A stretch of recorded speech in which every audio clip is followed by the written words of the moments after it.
बिस्मिल्लाहिर्रहमानिर्रहीम। अस्सलाम वालेकुम व्यूवर्स। आज 14 अगस्त और सुबह सुबह हम उठ के बाहर का व्यू देख रहे हैं। कितनी ज़्यादा धूप और गर्मी है और धूप की वजह से कितने प्यारे प्यारे फूल तो खिल गए हैं, लेकिन हम मुरझा रहे हैं। और बच्चे सुबह सुबह उठ के बाजे बजा के आज़ादी का एहसास दिला रहे हैं। हमने बहुत दुआएं की कि या अल्लाह गर्मी की शिद्दत जो है वो कम हो जाए, और अल्लाह ताला ने हमारी दुआ सुन ली और बारिश का मौसम बना और बारिश आना शुरू होगी। जब बादल बने तो हमने प्लान किया कि आज ही बच्चों को बाहर घुमा लाते हैं। वैसे तो हमें पता था 14 अगस्त को बाहर रश बहुत होगा किसी भी पार्क में अगर हम गए तो, लेकिन हमने वापस जाना है तो इसलिए हमें यही था कि आज मौसम अच्छा है और आज इस मौके से फ़ायदा उठाते हुए बच्चों को किसी ना किसी पार्क में घुमा लाते हैं। और फिर बारिश शुरू होगी। बारिश मूसलाधार थी तो हमारा प्लान कैंसिल हो गया और हमने सोचा घर में कुछ बनाते हैं और कुछ खाते हैं। तो फिर हमने पकौड़ों का प्लान किया। तो मज़ेदार से हमने सोचा पकौड़े बनाते हैं और खाते हैं। यहाँ पे आप बारिश का बहाव देख सकते हैं और आपको अंदाज़ा हो जाएगा कि कितनी ज़्यादा बारिश थी। और बारिश में बच्चे खूब इंजॉय कर रहे थे, बारिश में नहा रहे थे और खूब आज़ादी मना रहे थे, बाजे बजा रहे थे और उन्हें बहुत ही मज़ा आ रहा था। और मैं ऊपर खड़ी उनको कैप्चर कर रही थी। और उसके बाद फिर मुझे ही कहा गया कि पकोड़े बनाओ, क्योंकि कुकिंग और बेकिंग वाला काम मुझसे ही करवाया जाता है। तो फिर मैंने जल्दी से आलू और प्याज काटे, उसके अंदर नमक मिर्च, ज़्यादा स्पाइसी नहीं बनाए थे क्योंकि बच्चों ने खाने थे। कुटी लाल मिर्च और लाल मिर्च मैंने ऐड की, उसके बाद बेसन ऐड किया और लास्ट पे मैंने इसके अंदर थोड़ा सा धनिया पाउडर ऐड किया था। इसको हल्का सा पानी डाल के मैंने मिक्स किया। बेसन मैंने ज़्यादा नहीं डाला, उससे फिर क्रिस्पी नहीं बनते, तो थोड़ा ही बेसन रखा था। और फिर मैंने इनको फ्राई किया।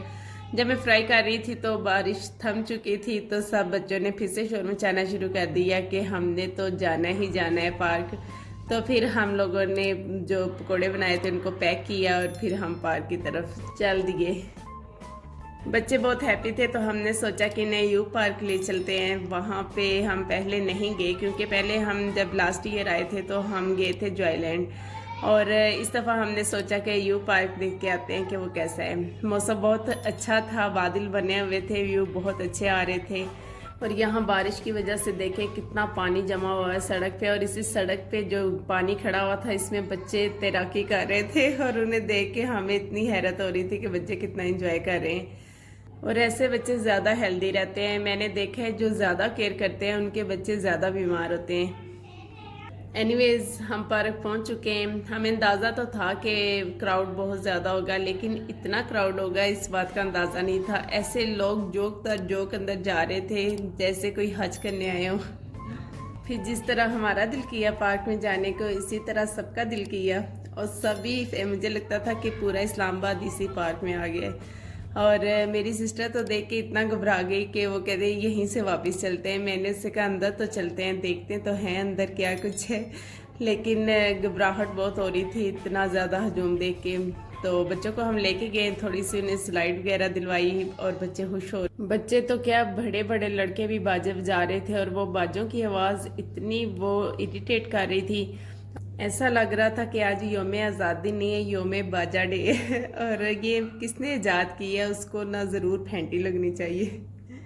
बच्चे तो ज़िद से ये चीज़ ले लेते हैं, लेकिन बड़े बड़े लड़के बहुत बड़े बड़े बाजे लेके फिर रहे थे कि वो जब पास से गुजरते हुए इतनी ज़ोर से बजाते थे ना, तो वो चीज़ दिमाग को बहुत ही ज़्यादा तकलीफ़ दे रही थी और वहाँ खड़े होना मुहाल हो रहा था।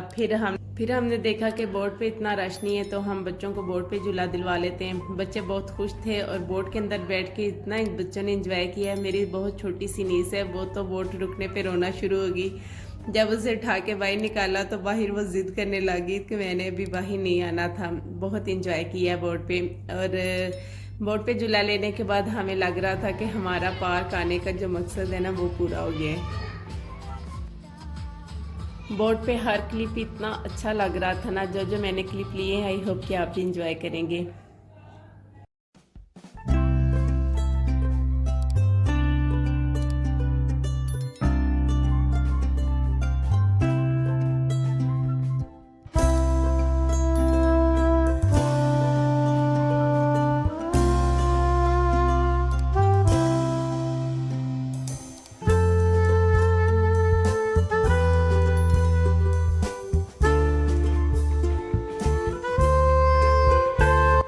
सूरज गुरूब हो रहा था और गुरूब होने का मंजर वैसे ही बहुत प्यारा होता है। दिल चाह रहा था कि वक्त यहीं पे थम जाए, हम मुसलसल इसी तरह बोट पे बैठे घंटों हम सफ़र करें कहीं। तो बहुत ही प्यारा और बहुत ही फैसिनेटिंग था।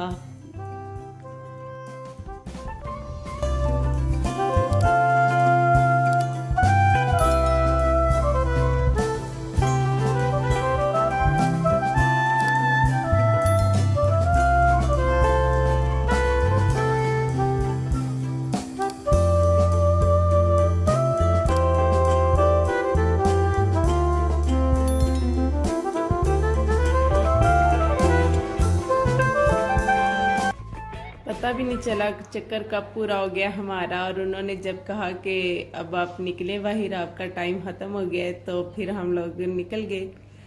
और बाहर फिर हम लोगों ने सोचा और झूले लेते हैं, लेकिन किस तरफ जाना है, रात हो रही थी, अंधेरा काफ़ी हो रहा था।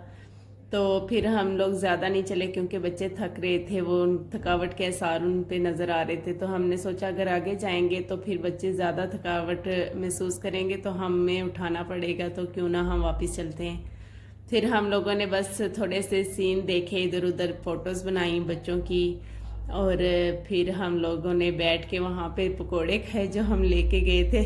तो फिर हम लोगों ने फाइनली वापस आने का ही प्लान कर लिया और कोई झूले हमने एंजॉय नहीं किए। इतने रश में एक तो बारी मिलना भी बहुत मुश्किल होता है, और कोई बड़ा भी हमारे साथ नहीं था। मेरा भांजा था जो कि छोटा ही है, इतना बड़ा नहीं है, हमारा महरम बन के वही हमारे साथ गया था। तो फिर वो तो कह रहा था अगर आप लोगों ने कुछ एंजॉय करना है तो कर लें, हम चले जाएंगे, कोई मसला नहीं। लेकिन हम लोगों ने फिर सोचा कि नहीं, हमें वापस चलना चाहिए, रात बहुत हो रही है।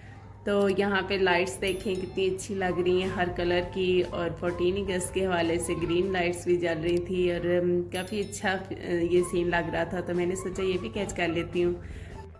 आप लोग कभी 14 अगस्त को घर से बाहर निकले हैं या नहीं निकले, मुझे कमेंट बॉक्स में ज़रूर बताइएगा।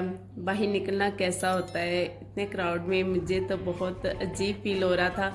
लेकिन लोगों की इंजॉयमेंट देख के हम भी इंजॉय कर रहे थे, तो अच्छा भी लगा। तो अब हम